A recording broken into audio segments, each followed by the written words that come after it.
आप तो बहुत ज्ञानी और चमत्कारी लगते हैं।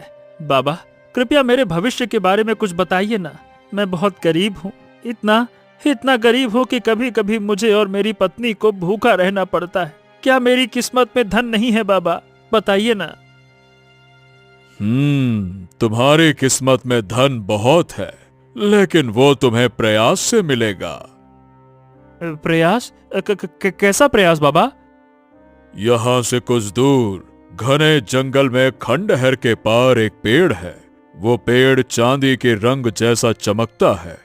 उस पेड़ के नीचे खुदाई करना, वहां तुम्हें एक मटका मिलेगा। जो कुछ भी उसमें निकले उसे अपना भाग्य मानकर स्वीकार कर लेना। याद रखना, मटका जंगल में मत खोलना, घर ले जाकर ही खोलना। इतना कहकर साधु वहां से चला गया। रतन उसी क्षण कुल्हाड़ी लेकर उस पेड़ की तलाश में निकल पड़ा।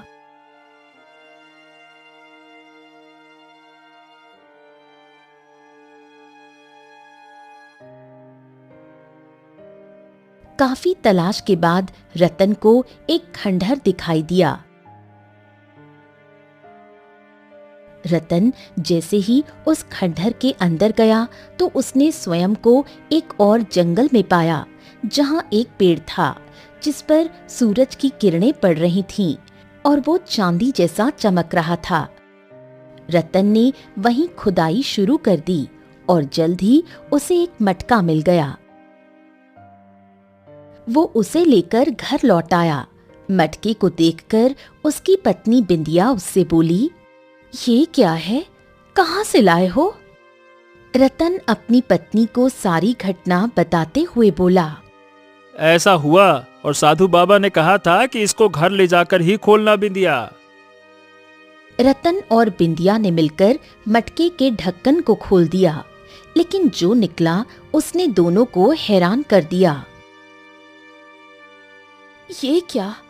हमें तो लगा था मटके से सोना चांदी निकलेगा, लेकिन इसमें तो कोई बच्चा है और देखो ये जिंदा है, जैसे कुछ देर पहले ही जन्मा हो। अरे लेकिन बिंदिया, ये सोचो कि ये कैसे संभव है कि ये बच्चा जिंदा है। ये कैसे? मटका जमीन में गड़ा हुआ था और ये बच्चा इस मटके में कैसे आया? वाकई में जरूर कोई बड़ा रहस्य है। अचानक बच्चा रोने लगा। हमें इस बच्चे से क्या? हमारे पास खुद खाने को नहीं है, हम इस बच्चे को कैसे पाल सकते हैं?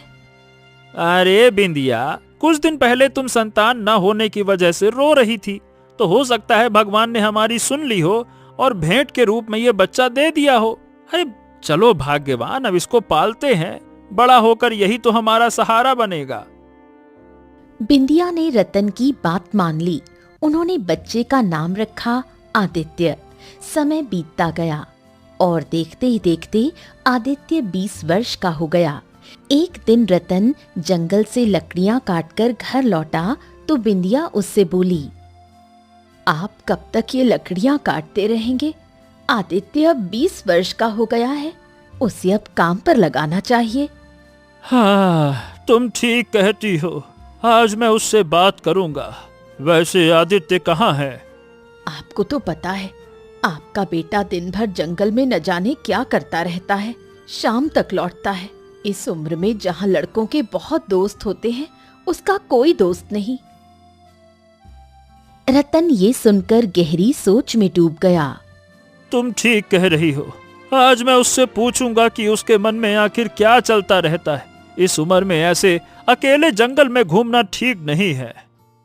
तभी वहां गांव के चौधरी की बेटी लाली आ गई। चाचा जी, आदित्य घर पर है क्या? तू तो जानती है बेटिया कि आदित्य दिन भर जंगल में रहता है। गांव में तुझसे बेहतर कोई नहीं जानता कि वो जंगल में कहाँ होता है। जा, तू ही खोज ला उसे। लाली सुनकर मुस्कुराई और तुरंत जंगल की ओर चल पड़ी, सीधा उसी दिशा में जहां आदित्य अक्सर जाया करता था। इधर जंगल के एक तालाब के किनारे घने पेड़ों की झाड़ियों में आदित्य बहुत ही गौर से कुछ देख रहा था। तभी वहां लाली आ पहुंची। आखिर तुम यहाँ करते क्या हो? जब भी देखती हूँ इन्हीं झाड़ियों को घूरते रहते हो। लाली, तुम जिन्हें झाड़ियां समझ रही हो ना, वो झाड़ियां नहीं है लाली, ये छोटी छोटी छोटी छोटी जड़ी बूटियां हैं। जड़ी बूटियां? हाँ, और नहीं तो क्या। अच्छा लाली, तुम्हें एक रहस्य बताऊं? कौन सा रहस्य? ये जड़ी बूटियां मुझसे बात करती हैं। लाली ये सुनकर हंस पड़ी। तुम और तुम्हारी बातें, आदित्य तुम ही जानो। ओहो, पूरे गांव में सिर्फ तुम ही तो मेरी एक सच्ची दोस्त हो। सिर्फ तुम्हें ही पता होता है कि मैं जंगल में कहाँ होता हूँ, वरना कोई मुझसे दोस्ती नहीं करता।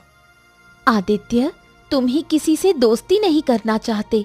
बचपन से देख रही हूँ, हमेशा इसी जंगल के इसी हिस्से में आकर घंटों बैठे रहते हो। ऐसा क्यों?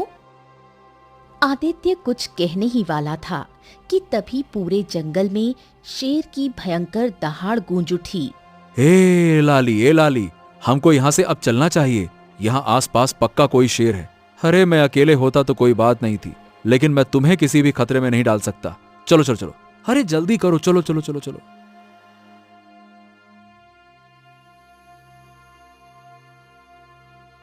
आदित्य लाली को लेकर गांव की ओर लौट पड़ा। लाली अपने घर चली गई और आदित्य अपने घर की ओर मुड़ गया। शाम ढलने लगी थी। जैसे ही आदित्य अपने दरवाजे पर पहुंचा, रतन उससे बोला, आदित्य, ए बेटा, इधर आओ इधर आओ। हाँ हाँ, कहिए पिताजी, क्या बात है? आप कुछ चिंतित से लग रहे हैं। हाँ, देखो आदित्य, अब मैं बूढ़ा हो गया हूँ। अब मुझसे मेहनत नहीं होती है। हाँ, अब काम में तुम्हें मेरा हाथ बटाना चाहिए। मैं तुमसे कुछ पूछना चाहता हूँ। आखिर तुम जंगल में क्यों भटकते रहते हो? तुम्हारा कोई दोस्त भी नहीं है, और तुम्हारी उम्र के लड़के हंसते खेलते हैं, दोस्त बनाते हैं। तुम उनकी तरह क्यों नहीं हो?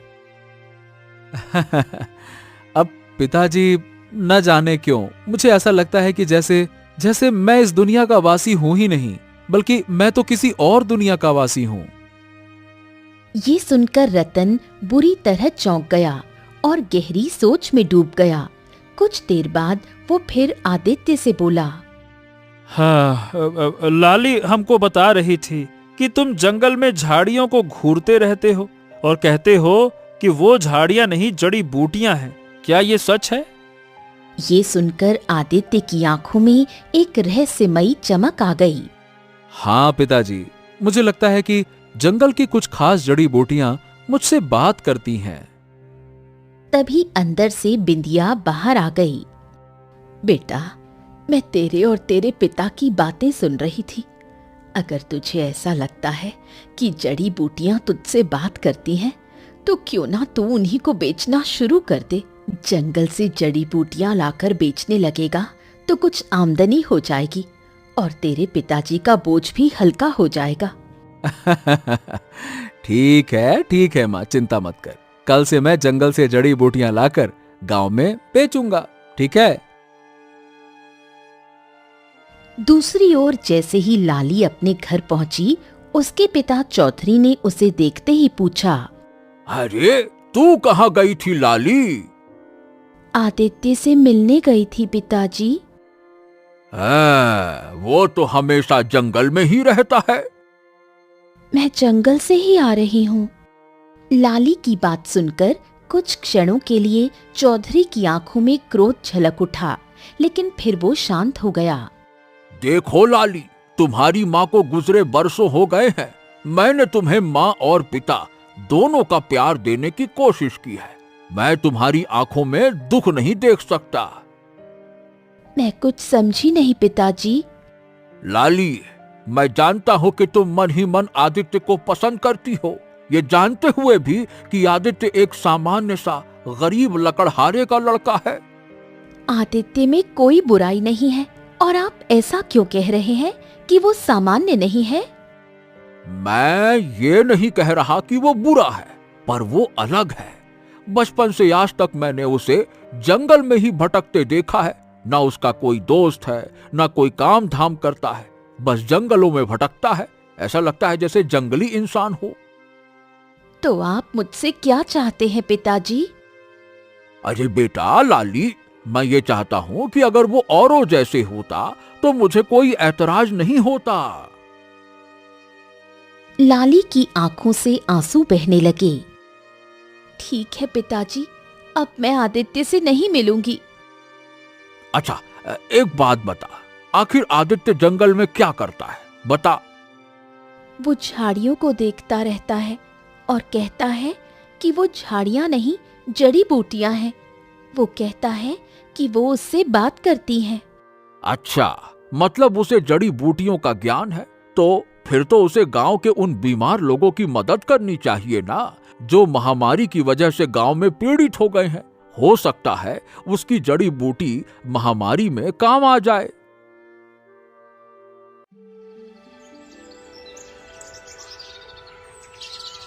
अगले दिन जैसे ही आदित्य नींद से जागा, दरवाजे पर चौधरी खड़ा था। चौधरी साहब, अरे अक्सर आपकी बिटिया यहाँ पे आती रहती है, आज आप आए हैं। सब ठीक तो है ना चौधरी साहब? हाँ रतन, बात यह है कि लाली बता रही थी कि तुम्हारा बेटा जंगल में जड़ी बूटियों की खोज करता है। क्या ये सच है? हाँ, ये वैसे तो सच है, लेकिन आप ऐसा क्यों पूछ रहे हैं? रतन, देखो, तुम और तुम्हारी पत्नी वर्षों पहले गांव में आकर बसे थे, लेकिन तुम लोगों ने गांव वालों से कोई भी मतलब नहीं रखा। इसीलिए तुम जानते ही नहीं कि आखिर गांव में चल क्या रहा है। अच्छा, और क्या चल रहा है गांव में? देखो, गांव में एक भयंकर महामारी फैल चुकी है और अब तक 5 लोग इसकी चपेट में आ चुके हैं और 3 तो स्वर्ग सिधार चुके हैं। हे भगवान, इतना कुछ हो गया और आप हमें अब बता रहे हैं? वही तो, और अब तक कोई भी वैद्य महामारी की दवा नहीं बना सका। अगर आदित्य को सच में जड़ी बूटियों का ज्ञान है तो शायद वो महामारी को रोक सकता है। अब अगर ऐसी बात है तो ठीक है, मैं आज ही जंगल से एक विशेष जड़ी बूटी लाऊंगा जिससे महामारी रोकी जा सकती है।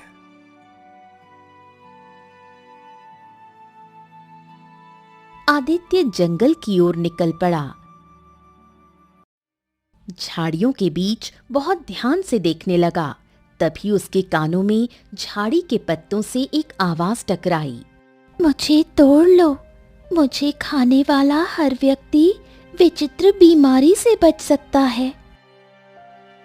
आदित्य की आंखों में एक रहस्यमयी चमक उभर आई। उसने तुरंत उस झाड़ी की पत्तियां तोड़ ली और तेजी से गांव की ओर लौट चला। इत्तेफाक से चौधरी उसके घर के दरवाजे पर बैठा था। आदित्य की आंखों में चमक देखकर चौधरी बोला, हाँ, लगता है तुमने वाकई में जड़ी बूटी तलाश कर ली है। हाँ चौधरी जी, जो महामारी की चपेट में है उसे ये पत्तियां खिला दीजिए। मुझे पूरा विश्वास है कि वो स्वस्थ हो जाएगा।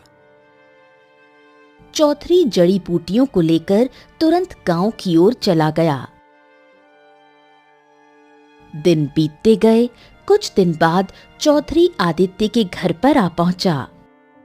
आदित्य, अरे भाई रतन।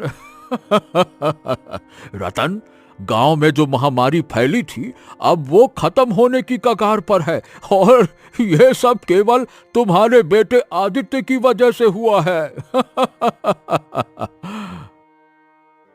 ये सुनकर रतन और बिंदिया के चेहरे पर गर्व और खुशी की लहर दौड़ गई। हाँ, अरे मेरी बहुत दूर की रिश्तेदार में एक मौसी है, उनकी पुत्री की शादी है। मैं और लाली कुछ दिनों के लिए वहां जा रहे हैं। हम जल्द ही लौट आएंगे। उसके बाद हम गांव में आदित्य को सम्मानित करेंगे। हाँ। चलो भाई, राम राम। इतना कहकर चौधरी वहां से चला गया। इधर दूसरी ओर जंगल में आदित्य अकेला बैठा था। तभी एक दर्द भरी स्त्री की आवाज उसके कानों में गूंजी। बचाओ, कोई है, बचाओ। आदित्य चौंक कर इधर उधर देखने लगा उसकी नजर एक पेड़ के नीचे पड़ी हुई एक वृद्ध स्त्री पर पड़ी जो दर्द में कराह रही थी। हाँ, अरे कौन हो तुम, और क्या हुआ है तुम्हें? मैं जंगल में लकड़ियां काटने आई थी। अचानक मेरे पैर में मोच आ गई और मुझसे उठा नहीं जा रहा। मेरा पैर बहुत दर्द कर रहा है। चिंता मत करो, मैं अभी तुम्हारे पैर की मोच को सही कर देता हूं। रुको रुको रुको। इतना कहकर आदित्य ने एक पेड़ का पत्ता तोड़ लिया और उसे पीसकर उस बूढ़ी औरत के पैर पर जैसे ही लगाया, वो उठकर खड़ी हो गई। तुमने तो चमत्कार कर दिया, मेरे पैर की मोच इतनी जल्दी सही हो गई।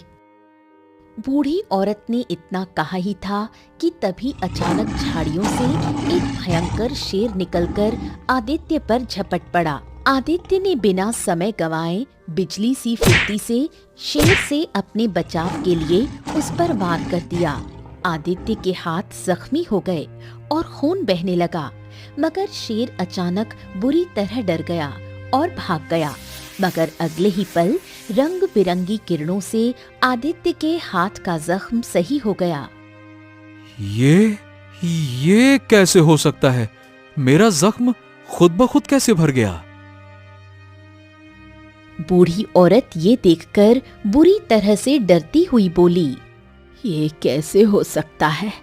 जख्म अपने आप कैसे ठीक हो गया? कौन हो तुम? मैं खुद बहुत ज्यादा हैरान हूं कि मेरा जख्म अपने आप कैसे सही हो गया। तुम कोई इंसान नहीं हो सकते। इंसान के जख्म अचानक से सही नहीं हुआ करते। तुम जरूर कोई मायावी इंसान हो।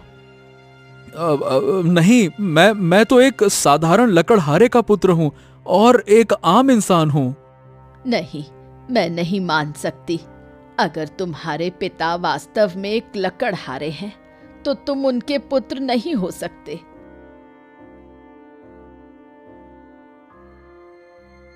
इतना कहकर वृद्ध स्त्री वहां से रहस्यमयी अंदाज में चली गई। आदित्य वहीं खड़ा रह गया। उस दिन आदित्य को पहली बार ये एहसास हुआ कि वो कोई साधारण युवक नहीं है, कोई रहस्य था जो उसके खून में बहता था।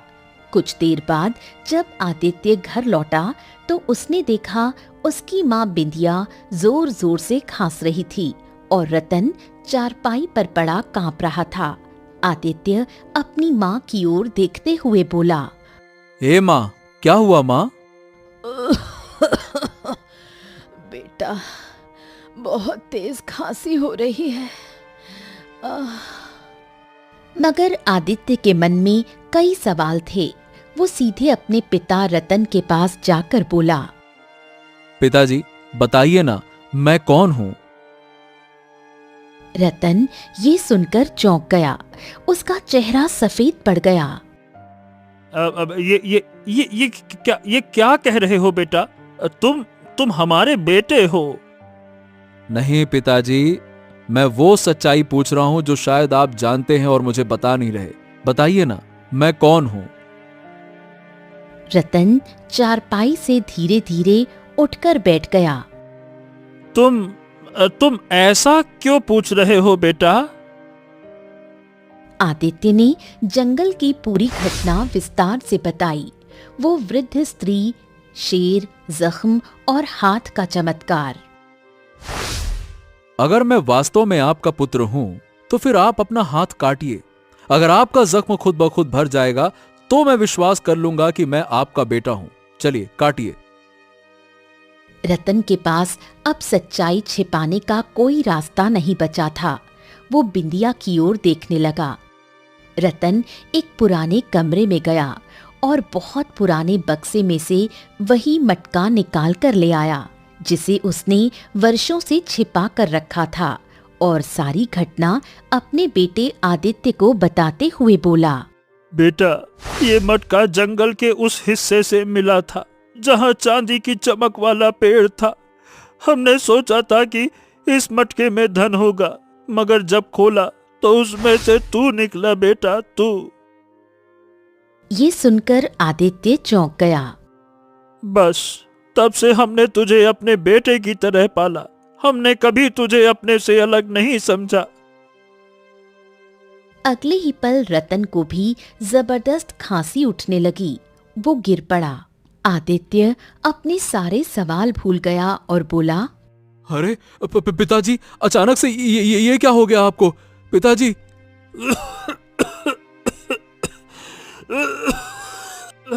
बेटा, लगता है कि हम भी महामारी की चपेट में आ चुका हूँ।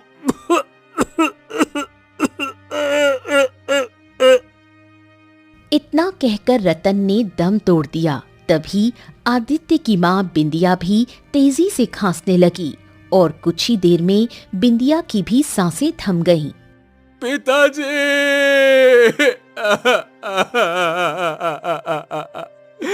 आप मुझे छोड़कर नहीं जा सकते। मैंने तो बस आपसे पूछा था कि मैं कौन हूँ। हे माँ, उठो ना। देखो, मैं वादा करता हूँ मैं कभी सवाल नहीं पूछूंगा। भगवान के लिए आंखें खोल दो माँ। मगर बिंदिया और रतन अब किसी भी आवाज का जवाब नहीं दे सकते थे, क्योंकि वो अब इस संसार में नहीं थे। आदित्य बहुत देर तक चीखता रहा, रोता रहा, धरती पर सिर पटकता रहा। तभी अचानक रतन और बिंदिया का शरीर काले धुएं में परिवर्तित होकर गायब हो गया। अगले ही पल वो काला धुआं उस मटके के अंदर समा गया। ये देखकर आदित्य बुरी तरह से चौंकते हुए अपने आप से बोला, अब ये क्या रहस्य है? ये क्या हो रहा है? आदित्य के दिमाग ने काम करना बंद कर दिया। वो बहुत देर तक उस मटके को घूरता रहा। कुछ देर बाद वो उस मटके को उठाकर अपने आप से बोला, मुझे लगता है कि मुझे चांदी की चमक वाले पेड़ की खोज करनी चाहिए जहां पिताजी को यह मटका मिला था, और पिताजी को इसी मटके के अंदर मैं मिला था। मुझे विश्वास है कि हो न हो वहीं पर कोई बहुत बड़ा रहस्य छुपा है। आदित्य उसी जंगल की ओर चल पड़ा जहां उसकी कहानी शुरू हुई थी। घंटों जंगल की पगडंडियों पर चलते चलते आदित्य थककर हाथ में मटका लिए एक वृक्ष के नीचे बैठ गया। हाँ, अब आखिरकार उस चांदी के पेड़ को मैं खोजूं तो खोजूं कहां हो सकता है ये चांदी का पेड़? अचानक उसके कानों में किसी अनजान व्यक्ति की आवाज टकराई। कौन हो तुम और इस जंगल में क्या कर रहे हो? आदित्य ने पलट कर देखा। एक रहस्यमयी साधु उसके पीछे खड़ा था। साधु ने जैसे ही आदित्य के हाथ में वो मटका देखा तो वो चौंक गया। ये मटका तुम्हारे पास कहां से आया? आदित्य रोते हुए पूरी कहानी सुनाते हुए बोला, मुझे भी कुछ नहीं समझ में आ रहा साधु महाराज। मेरे पिता ने मुझे बताया कि वर्षों पहले उन्हें एक साधु ने चांदी जैसे चमकने वाले वृक्ष के बारे में बताया था और कहा था कि उस वृक्ष के नीचे खुदाई के दौरान उन्हें एक मटका मिलेगा। मेरे पिताजी वो मटका घर ले आए, मगर उन्हें मटके से धन नहीं बल्कि मैं मिला। और इस सच्चाई को बताने के बाद मेरी आंखों के सामने मेरे पिताजी ने दम तोड़ दिया और कुछ ही देर में मेरी माँ ने भी दम तोड़ दिया और अगले ही पल वो दोनों धुएं के रूप में परिवर्तित होकर इस मटके के अंदर समा गए।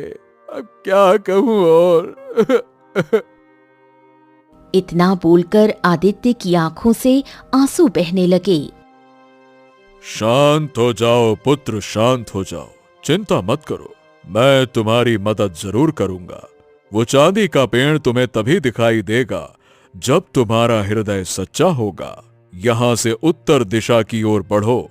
यदि तुम्हारे मन में मानवता होगी तो किस्मत तुम्हें मंजिल तक पहुंचा देगी। इतना कहकर साधु वहां से चला गया।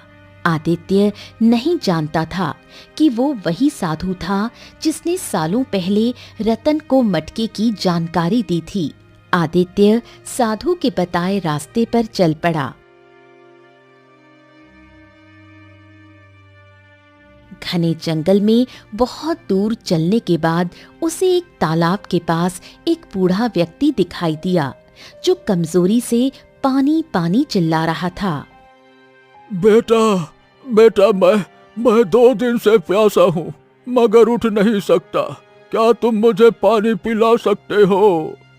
हाँ हाँ, क्यों नहीं बाबा, रुकिए मैं लेकर आता हूं। आदित्य ने मटका पास के पेड़ के नीचे रख दिया और बूढ़े के पास पड़ा कमंडल उठाकर तालाब से पानी भरकर उसे पिलाने लगा। पानी पीकर वो बूढ़ा आदित्य से बोला, हाँ, अब अच्छा लग रहा है। भगवान तुम्हारा भला करे बेटा, तुम्हारी हर इच्छा पूरी हो। आदित्य उस पेड़ की ओर बढ़ गया जहां उसने मटका रखा था, मगर अब मटका वहां नहीं था। अरे अरे, मेरा मटका, ये मटका कहाँ रह गया? यही तो रखा था।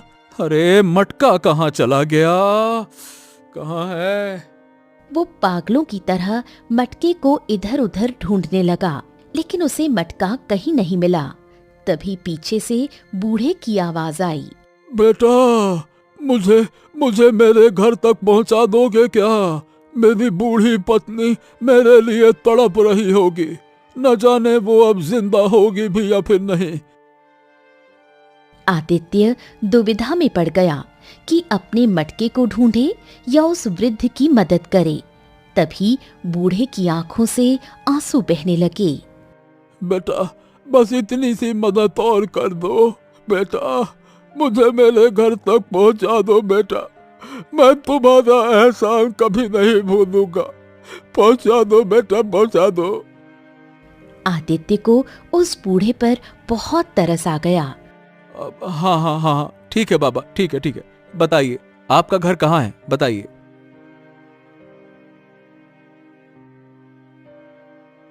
बूढ़ा उसे जंगल की गहराइयों में बने एक खंडहर के सामने बनी हुई एक झोपड़ी तक ले गया। झोपड़ी के भीतर एक बूढ़ी स्त्री, जो उस बूढ़े व्यक्ति की पत्नी थी, दर्द से करहा रही थी।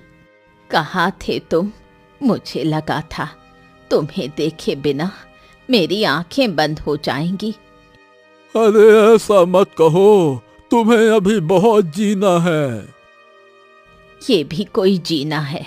बरसों पहले उन अत्याचारियों ने हमारा बेटा हमारी आंखों के सामने हमसे छीन लिया।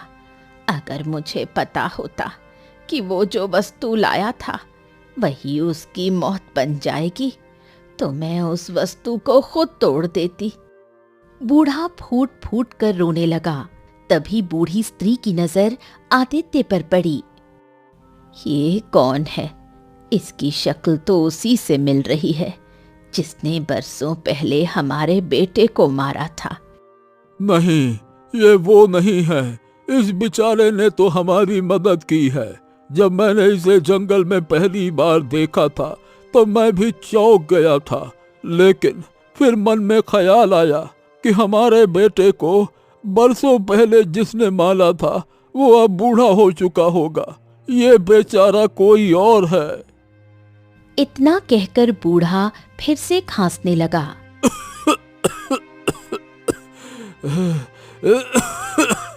आदित्य उस बूढ़े की ओर देखकर बोला, बाबा जी, ये आपकी पत्नी, मतलब ये काकी किस बारे में बात कर रही हैं और मेरी शक्ल किससे मिलती है?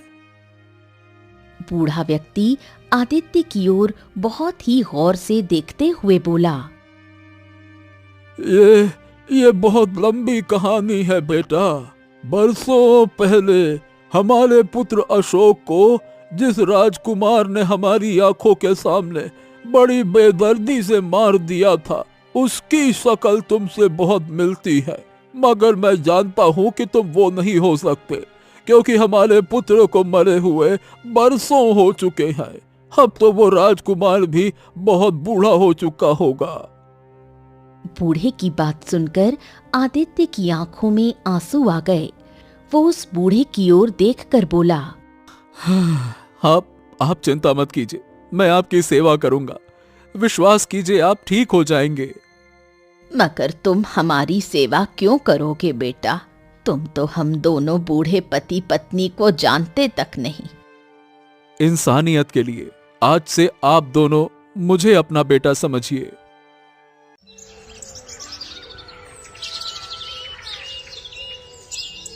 उसी दिन से आदित्य एक बेटे की तरह उस बूढ़े व्यक्ति और उसकी पत्नी की सेवा में लग गया। उसकी मेहनत रंग लाई और कुछ ही दिनों में वो दोनों स्वस्थ हो गए। बूढ़ा व्यक्ति अब चलने फिरने लगा। एक दिन आदित्य झोपड़ी के सामने उस खंडहर को देख रहा था। तभी बूढ़ा व्यक्ति वहां पहुंचा। बाबा, ये खंडहर बड़ा ही प्राचीन नजर आता है। हाँ, सब कुछ इसी खंडहर की वजह से हुआ था बेटा। इसी खंडहर ने ही हमसे हमारा बेटा छीन लिया था। क्या मतलब है आपका? बेटा, वर्षों पहले हमारा बेटा अशोक, एक दिन वो इस खंडहर के अंदर गया और उसने खुद को एक जंगल में पाया जहां एक चांदी जैसा चमकता बड़ा पेड़ खड़ा था। उस पेड़ के नीचे एक मटका रखा था जो सोने चांदी से भरा हुआ था। वो मटका लेकर वो घर लौट आया। ये सुनकर आदित्य पूरी तरह से चौंक पड़ा। हो, और फिर क्या हुआ? हमने अशोक से कहा कि वो मटका वहीं छोड़ आए, मगर वो बोला कि मटका उसे किस्मत से मिला है और इससे हमारी गरीबी दूर हो सकती है। फिर एक दिन न जाने कौन से देश का राजा, उसकी पत्नी और उसका बेटा यहाँ आ पहुंचे और हमारी आंखों के सामने हमारे बेटे को बड़ी बेरहमी से मार डाला। ये सुनकर आदित्य और बुरी तरह से चौंक उठा और अपने आप से बोला, ओ, उसी चांदी जैसे चमकते हुए पेड़ की तलाश में मैं जंगल की गहराई में आया था। इतना बोलकर आदित्य दौड़ता हुआ खंडहर के अंदर चला गया। बूढ़ा भी उसके पीछे दौड़ने लगा। कुछ ही क्षणों में वो दोनों एक विचित्र जंगल में खड़े थे जहां एक चांदी जैसा चमकने वाला पेड़ था और उसके पास वही मटका पड़ा था। हो, यही तो मटका है जो मेरे पास था और अचानक गायब हो गया था। आदित्य ने इतना कहा ही था कि तभी अचानक रंग बिरंगे धुएं के साथ वही साधु प्रकट हो गया और आदित्य की ओर देखकर रहस्यमयी अंदाज में बोला, मैंने कहा था ना, तुम्हारे सवालों के जवाब का समय आ गया है। ये मटका चमत्कारी है। इससे या तो तुम अपने माता पिता को दोबारा वापस पा सकते हो जो धुएं के रूप में परिवर्तित होकर इस मटके के अंदर समा गए, या फिर इस बूढ़े के पुत्र अशोक को। सोच लो। बूढ़े की आंखों में आंसू आ गए। आदित्य कुछ क्षणों तक गहराई से सोचता रहा। हाँ, मैं चाहता हूं कि बूढ़े काका का पुत्र अशोक दोबारा वापस आ जाए। मैंने इस काका और उनकी पत्नी को अपने बेटे अशोक की याद में रोते और तड़पते हुए देखा है। मुझे इनकी तड़प देखी नहीं जाती। ये सुनकर साधु मुस्कुराने लगा। अचानक मटके से 3 रंगों के धुएं निकले। एक धुआं सुंदर युवक मतलब बूढ़े के पुत्र अशोक में परिवर्तित हो गया। बाकी 2 धुएं रतन और बिंदिया में परिवर्तित हो गए। रतन और बिंदिया हक्की बक्की नजरों से साधु, आदित्य और उस बूढ़े को देखने लगे। तभी साधु रहस्यमयी अंदाज में रतन, बिंदिया और आदित्य की ओर देखकर बोला, सच बताने का समय आ गया है। सच ये है कि तुम तीनों इस संसार के वासी नहीं हो। तुम पाताल लोक के राजा रानी और उनके पुत्र हो। बरसों पहले इस बूढ़े के पुत्र अशोक की हत्या किसी और ने नहीं बल्कि तुमने ही की थी आदित्य। ये सुनकर आदित्य पूरी तरह से चौंक पड़ा। क्या? ये आप क्या कह रहे हैं साधु महाराज? चिंता मत करो, कुछ देर बाद तुम्हें तुम्हारा अतीत दिखाई देने लगेगा। तुम्हारी याददाश्त वापस आ जाएगी। वर्षों पहले जब यह मटका भूलवश पृथ्वी पर आ गया था और इस बूढ़े का पुत्र अशोक इसे उठाकर ले गया, उसके बाद से ही सारी कहानी शुरू हुई।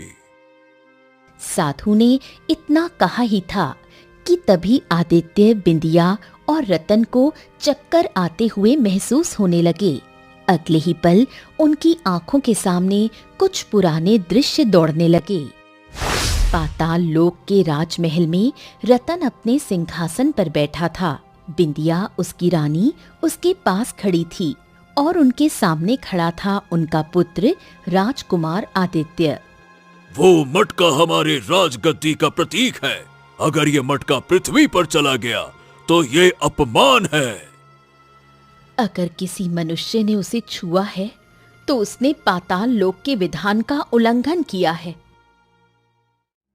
उधर पृथ्वी पर चांदी के पेड़ के पास एक गरीब युवक अशोक वही मटका लेकर अपने माता पिता को दिखा रहा था। देखो देखो देखो, ये मटका सोने चांदी से भरा है। अब हम गरीब नहीं रहेंगे। हाँ। मगर तभी चांदी के वृक्ष के नीचे से रतन, बिंदिया और आदित्य प्रकट हो गए। उनके चेहरे क्रोध से भरे थे। मेरी बात सुनो, ये मटका तुम्हारा नहीं है, ये पाताल लोक की धरोहर है।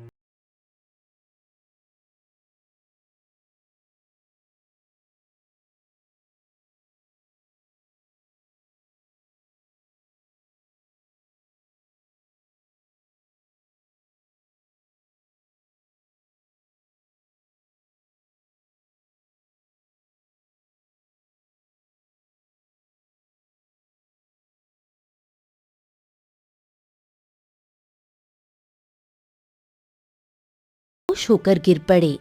तभी वहां साधु प्रकट हो गया। उसका चेहरा क्रोध से जल रहा था। रतन, बिंदिया और आदित्य, तुमने एक निर्दोष को मार डाला और तुम्हें इसका दंड मिलेगा। साधु ने अपनी दिव्य शक्ति से आदित्य की ओर इशारा किया। अग्नि की लपटें उठी और पलक झपकते ही आदित्य का शरीर राख में बदल गया। बिंदिया चीख उठी, नहीं, मेरा बेटा। रतन और बिंदिया उस साधु के चरणों में गिर पड़े। हमें हमें क्षमा करें, हमें क्षमा करें साधु महाराज। हमें हमें हमारा पुत्र वापस चाहिए। हमें क्षमा करें, क्षमा करें, क्षमा करें। नहीं, अब तुम दोनों को सजा भुगतनी होगी। मैं तुम्हारी याददाश्त मिटा दूंगा। तुम दोनों पृथ्वी पर साधारण मनुष्यों की तरह रहोगे, गरीबी में जीवन बिताओगे और तेरा पुत्र आदित्य जब इस मटके में दोबारा जन्म लेगा तब तू एक लकड़हारा होगा और नियति तुझे मेरे पास ले आएगी। तू अपनी गरीबी की चर्चा मुझसे करेगा और मैं तुझे इस मटके के बारे में बताऊंगा। इस मटके के अंदर दोबारा जन्मा आदित्य निकलेगा। वो तेरा ही पुत्र होगा। लेकिन तुम दोनों की बदकिस्मती होगी कि तुम दोनों नहीं जानते होगे और जब वो बड़ा होगा तब एक दिन वो खुद ब खुद सच्चाई जानेगा और अगर उसमें इंसानियत बची रही तो शायद तुम्हारा पुनर्मिलन हो सकेगा। अचानक रतन और बिंदिया बाहर से गायब हो गए और वो मटका जमीन के अंदर समा गया। तीनों की आंखें फिर से खुल गईं। उन तीनों की याददाश्त लौट आई। हाँ, मुझे सब कुछ याद आ गया। मुझे सब कुछ याद आ गया। बिंदिया, ये हमारा ही बेटा है। बिंदिया, और मुझे भी। आदित्य बेटा, तू? पिताजी, माताजी। साधु की आंखों से रंगीन किरणें निकलीं और तीनों के वस्त्र राजसी हो गए। अब पाताल लोक में लौट जाओ। चांदी के वृक्ष के नीचे से द्वार खुलेगा, मगर ध्यान रहे अब पृथ्वी पर दोबारा मत लौटना। साधु वहां से विलीन हो गया। चांदी के पेड़ के नीचे से पाताल लोक का द्वार खुला और तीनों, आदित्य, रतन और बिंदिया, उसके अंदर प्रविष्ट हो गए। उधर बूढ़े और उसकी पत्नी के पास उनका पुत्र अशोक लौट आया था। उनका